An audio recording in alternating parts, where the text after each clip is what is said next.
Salut, bienvenue dans cette vidéo, moi c'est Ben, et ici je vais vous montrer comment vous enregistrer de A à Z. Cette vidéo elle s'adresse aux gens qui n'ont aucune connaissance technique, matérielle, pour pouvoir s'enregistrer, mais qui ont envie de s'enregistrer. Ça c'est très important, et félicitations pour ce désir justement musical. Voilà, c'est top. Alors, ce qu'on va regarder, c'est l'utilisation d'un micro USB, ils sont tous plus ou moins similaires, mais celui-ci c'est le NT USB Mini, le petit micro de bureau de Rode, une compagnie australienne. Hop, voilà, ils font des très bons micros et celui-ci est aux alentours de 100 €. Justement, je peux vous le montrer parce que par la magie du montage, hop, hop, hop, hop, hop, hop, le voilà. Il se branche en USB derrière ici. Alors il y a le câble USB, il faut aller le chercher. On branche en USB derrière et de l'autre côté de ce câble, on a un câble USB qu'on va brancher également. Devant, vous avez le contrôle pour contrôler vos écouteurs, si le son est fort ou pas fort dans vos écouteurs. Les écouteurs se branchent ici, juste derrière. Et je vais poser le micro juste là, tac, et je vais le brancher, et on va regarder comment on peut faire pour s'enregistrer. Alors pour information, je suis en train de m'enregistrer avec un autre micro USB, qui est ici, c'est le Yeti X que j'ai branché en USB à mon ordinateur également. Et on va faire un test bientôt avec le Mini évidemment. Alors pour faire ça, on va utiliser un programme qui s'appelle Audacity. C'est un programme gratuit, c'est un programme qui marche bien sur Windows, sur Mac. Même si vous êtes sur Mac, en fait, il y a des programmes mieux pour vous enregistrer, mais si vous êtes sur Windows, c'est bien. Et donc, c'est ce qu'on va faire. On clique sur Windows, sur audacityteam.org, et si ça ne télécharge pas tout seul, il y a un lien que vous pouvez cliquer ici. Mais voilà, ça a commencé à télécharger. Une fois que le téléchargement est terminé ici, tac, vous pouvez cliquer et on va l'installer. Tac, en français, c'est bien.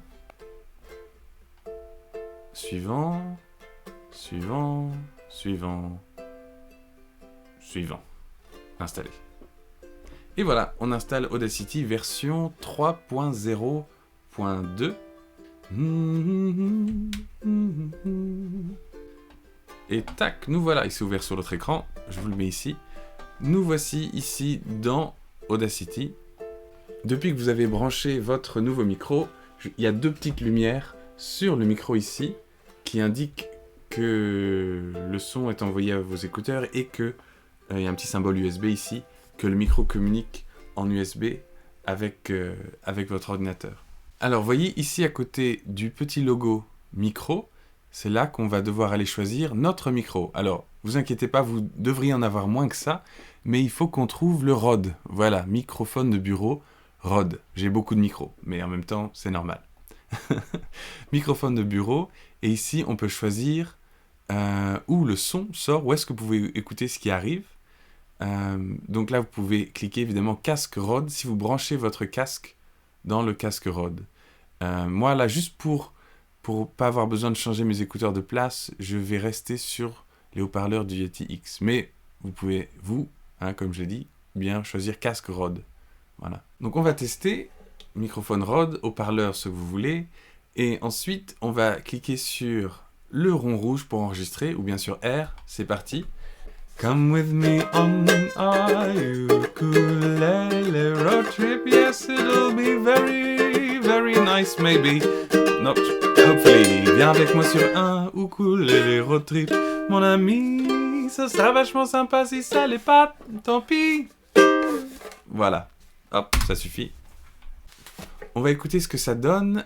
Pour revenir au début de ce qu'on vient d'enregistrer, on clique sur cette flèche ici, saut au début, tac, et ensuite sur play, ou bien sur la barre d'espace. Paf, et on peut écouter. Ah, ça marche pas mal. On entend. Viens avec moi sur un ukulele road trip, mon ami. Ça sera vachement sympa si ça l'est pas. Bon. Tant pis. Voilà, c'est bien. Hop. La qualité, je la trouve vraiment très bien. Pourtant, le micro n'était pas forcément tout près de l'instrument ni de ma voix. Il y a un mètre là. Au fait, si vous vous êtes planté et que vous avez un raté, vous pouvez faire CTRL-Z pour annuler. Mais là, je vais le remettre. Refaire enregistrement. Tac. Ou bien, vous pouvez juste cliquer ici et cliquer sur Supr.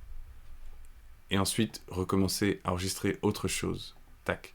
J'aimerais bien... Ah mince, j'aimerais bien remettre l'autre, pour l'exemple. Ah voilà. Et maintenant, vous avez votre chanson, la voilà. Vous pouvez exporter en MP3. En Wave, ça veut dire que le fichier va être plus gros, mais de meilleure qualité. Mais MP3, c'est bien. Surtout si vous avez besoin de l'envoyer à la famille, tout ça. Et vous pouvez donner un nom, test 1. Et ensuite, ça va être dans Documents, puis Audacity. Vous voyez, ce PC, document Audacity. On clique dessus et... Come with me on ça marche! Road trip, yes, it'll be very, very nice, maybe. Not, hopefully. Viens avec moi sur... Super, ça marche. Et si vous voulez un petit quelque chose en plus, vous pouvez cliquer ici sur l'espace, sélectionner la piste et ajouter des effets. Par exemple, celui qu'on ajoute souvent, c'est un petit peu de réverbération, un peu de reverb. Qu'est-ce que ça donne? Come with me on our ukulele road. Oui, bon, c'est trop, hein. Du coup, il faut réduire un petit peu la taille de la pièce et les autres valeurs. Mais c'est pas grave, on va exporter comme ça. Tac, fichier, exporter, MP3, test 1 bis, reverb. Et du coup, voici l'enregistrement avec beaucoup trop de reverb. Come with me on our ukulele road trip, yes, it'll be very, very nice, maybe. Maybe, but very big, lots of echo. Si vous voulez entendre cette chanson dans de meilleures circonstances, elle est sur mon album, volume 1, si ça vous chante. Mais le plus important, c'est que vous chantiez très bientôt, vous-même, avec Audacity et votre micro en USB sur l'ordinateur. Alors, quelques points. Si vous chantez, c'est bien que le micro soit pas trop loin, mais que vos plosives, pas poupou, entrent pas trop bruyamment dans le micro, donc pas trop loin, pas trop près. Et si vous chantez avec un instrument comme par exemple un ukulélé, essayez de l'avoir pas devant l'instrument, le micro, parce que sinon ça va être beaucoup trop fort. Essayez de l'avoir, comme moi je l'avais là juste avant, un peu élevé devant la voix, et comme ça le ukulélé, le son qui est projeté normalement directement du ukulélé ici, bon ça c'est pas un bon exemple parce qu'il n'a pas de trou, il y a un trou au-dessus celui-là, mais le ukulélé projette le son ici du trou pour la résonance, très fortement, donc mettez pas le ukulélé devant le micro, mais plutôt un peu en dessous si vous chantez, ou bien si vous enregistrez seulement le ukulélé, pas devant comme ça, mais enregistrez plutôt tourné vers le manche, quoi, c'est-à-dire ici, vous voyez, parce que le son qui sort juste là, plutôt agressif, et ça va être trop fort et pas très bien équilibré du coup l'enregistrement. Mais faites quelques tests, faites 5 ou 6 tests avec différents placements et surtout essayez d'étouffer un petit peu la salle, ça veut dire essayer de mettre peut-être un coussin. Moi j'ai des trucs spéciaux pour amortir le son, vous voyez, comme ça là, pour conditionner l'espace d'enregistrement. Mais il y a aussi des sortes de U qu'on peut mettre derrière le micro pour bien atténuer la salle. En fait, ça veut dire qu'on ne veut pas que le son rebondisse trop sur les murs parce que sinon ça donne un son de petite salle. Voilà, ça c'est pas top. Merci beaucoup d'avoir suivi cette vidéo, j'espère qu'elle vous sera utile et j'espère que vous ferez plein de beaux enregistrements. N'hésitez pas à les partager. Et moi je vous dis à bientôt. Ciao!